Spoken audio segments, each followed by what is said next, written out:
Daşoğuz vilayatynyň birnäçe etrafynda daşary ýurtlarda däkmet çeken garindaşlary bolan ýaşaýjylar töhfetdeşlik üçin migrasiýa gullugyna çagyrýar.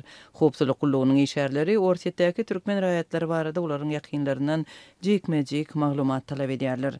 Adatlyň habarçylary birnäçe etrafyň şol sanda Aktepe, Görogly, Şabat, Boldumsaz etraflarynyň ýaşaýjylaryny migrasiýa gulluklaryna çagyrýandyklaryny aýdýarlar. Olaryň sözlerine görä Milli Howpsuzlyk ministrliginiň işärleri ýaşaýjylar bilen gürrüňdeşlikde orsetdäki garindaşlarynyň näme edýändiklerini, haýsy sebeplerde bolýandygyny anyklaýarlar hem telefon belgilerini bermegi talap edýärler. Migrantlaryň enatlary we ýakyn garindaşlary her gün diýen ýaly çagyrylýar. Olary migrasiýa gullugynyň mejlisleri dalyna ýygnaýarlar. Milli Howpsuzlyk ministrliginiň seýleki migrasiýa gullugynyň işgärleri olardan soňky ýedek haçan gürleşendiklerini soraýarlar. Dip habarçymyz aýtdy. Habarçylaryň anyklan maglumatlaryna görä Tatanam Orsiýede gidenden bäri wizasynyň möhleti gutaran raýatlaryň garyndaşlary töhfetdeşlige çagyrýar. Şeýle adamlaryň sanynyň birnäçe müňdi aýdylýar. Diňe Aktepe etrafynda Russiýa giden we wizasynyň möhletiniň wagty geçen 4000-den gowrak adam bar. Olar esasan erkek adamlar. Olaryň ensemesi barada ne häkimetlerde, ne de garyndaşlarynda maglumat bar. Dip habarçymyz aýtdy. Onuň bilen anonim gürleşen çeşmeler gepleşikleriň dowamında migrantlaryň rus dilini bilýändiklerine, dini ynanjyna hem ortiýetiň siýasatyna garaýyşlaryna aýratyn üns berilýändigini aýtdylar.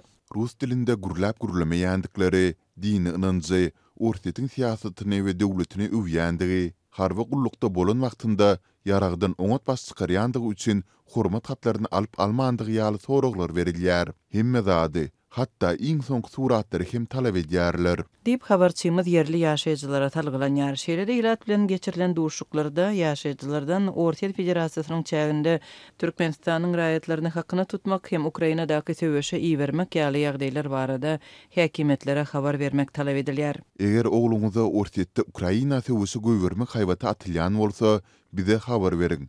Biz onu Türkmenistana alarys, azar bermeriz. İl hatary zähmet çeker ýaly mümkinçilik döretjek bolurys diýip kepilsiz wada berdiler. Dip habarçymyz aýtdy. Onuň sözlerine görä Daşoğuz vilayatynyň etraplarynda ýygnaklar 29 aprelden 2 may aralygynda geçirilipdir. Bu ýagdaý Ortiýetde Merkezi Asiýanyň raýatlarynyň hakyna tutulup uruşa uğradylýanlygy baradaky habarlaryň arasynda ýüze çykdy. Soňky aýlarda Ortiýetde işleýän ýa-da okuyan Özbekistanyň, Täjikistanyň, Kyrgyzstanyň we Kazakstanyň raýatlarynyň Ukrainada uruşda tapylanlygy ýa-da ölenligi barada onlarça ýagdaý barada habar berildi.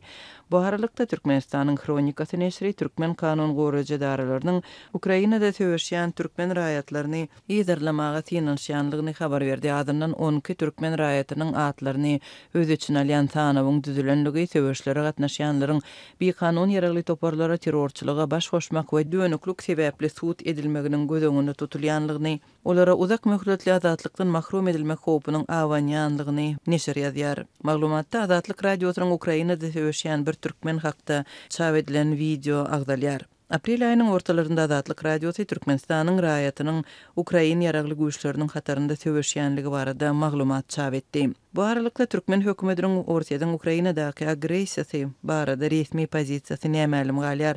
Türkmen häkimetleri Ortiýadan Ukrainada başlanan esasy söwüşi barada garaýyşyny mälim etmeýär. Bir ýyldan gowrak döwrüň dowamında Türkmenistan bilen Ortiýadan arasynda gatnaşyklaryň öňküsünden hem ýygjamlaşanlygy gözeýilýär. Özara saparlar we sowdanyň muktary ýokurlandy. Aprel aýynda Ortiýatyň Türkmenistandaky elçisi Moskwanyň türkmen raýatlary üçin wizany ýatyrmaga taýýardygyny mälim etdi.